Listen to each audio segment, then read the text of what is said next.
انسانی جسم دنیا کی پیچیدہ ترین مشین ہے، موسٹ کمپلیکیٹڈ سٹرکچر. 10 اس میں سسٹم کام کر رہے ہیں. یہ اسکیلیٹل ہڈیوں کا، یہ ہضم کا، ڈائجسٹو ہے، سانس کا، اور 78 آرگنز ہیں، مختلف عضو، آنکھ، جگر، گردہ، دل، پھیپڑا، اور 5.6 لیٹر خون گردش کرتا ہے پورے جسم میں، اور دن میں 12,000 میل کا سفر طے کر لیتا ہے. اور 37 کھرب خلیے انسان کے جسم میں سیلز ہیں.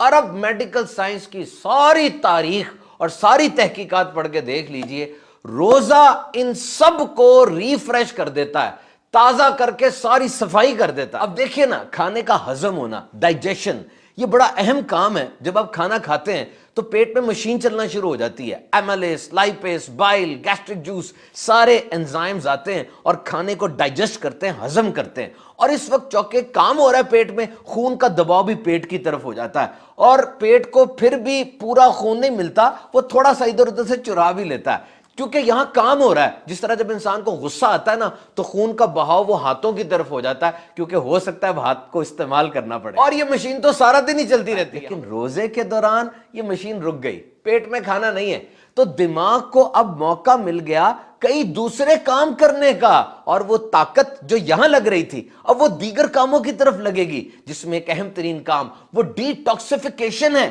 یعنی جسم سے زہریلے مواد کا اخراج.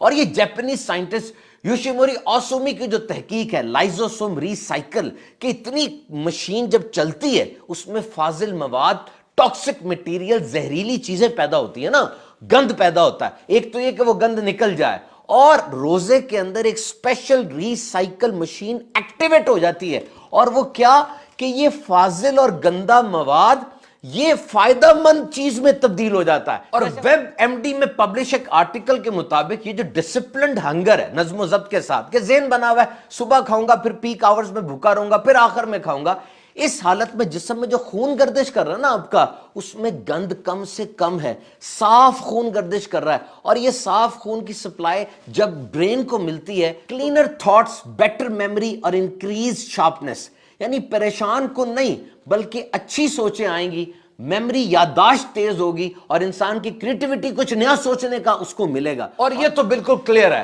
کہ روزے میں انسان کے اندر برداشت پیدا ہوتی ہے، فوکس اور مائنڈفلنس. آج جو دنیا میں نفسیاتی بیماریوں کا ایک سونامی آیا ہوا ہے، اوور تھنکنگ کی وجہ سے، روزہ سوچ کو سیٹ کر دیتا ہے کہ دیکھ بندے، تو بھوکا، تو پیاسا صرف اللہ کی رضا کے لیے.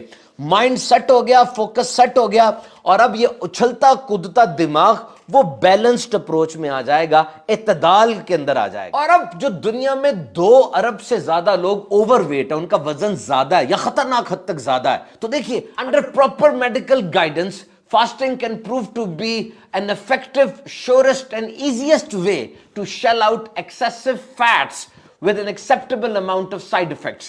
صحیح طریقے سے روزہ آپ نے رکھا ہے تو جسم کی زائد چربی گھلنا شروع ہو جائے گی. دیکھیں آخری کھانا کون سا کھایا تھا؟ سحری کا نا. 9-10 بجے تک اس کی طاقت ملتی رہی، اس کے بعد طاقت تو چاہیے، کھانا نہیں ہے، تو جسم میں جو زائد چربی ہے وہ گھلے گی تاکہ انرجی ملے. اگر ایسا ہوا کہ جناب افطاری میں کھانا کھایا اور پکوڑے، سموسے، دہی بلے، فروٹ چاٹ، بہت کچھ کھایا، اور تھوڑی دیر بعد کہا کھانا لائیں، تو پہلے والا کیا تھا؟ وہ تو افطاری تھی، کھانا تو اب کھائیں گے، اور اس کے بعد رات کو پھر سحری میں. یعنی سحری میں اس لیے زیادہ کھا رہے ہیں کہ سارا دن بھوکا رہنا ہے، اور افطاری میں زیادہ کیوں کھا رہے ہیں کہ جی سارا دن بھوکے رہے ہیں. تو اگر اس طرح کریں گے تو ڈیزائربل ویٹ لاس نہیں بلکہ انڈیزائربل ویٹ گین ہو جائے گا، وزن کم نہیں بلکہ وزن زیادہ ہو جائے گا. تو واقعتاً یہ neuro protective, cardio protective, brain protective, پورے جسم کے ایک ایک عضو کی. اور واقعی روزے میں تو شفا ہے، کیونکہ اللہ کے پیارے اور آخری نبی صلی اللہ علیہ وسلم نے ارشاد فرمایا، روزہ رکھو تندرست ہو جاؤ گے.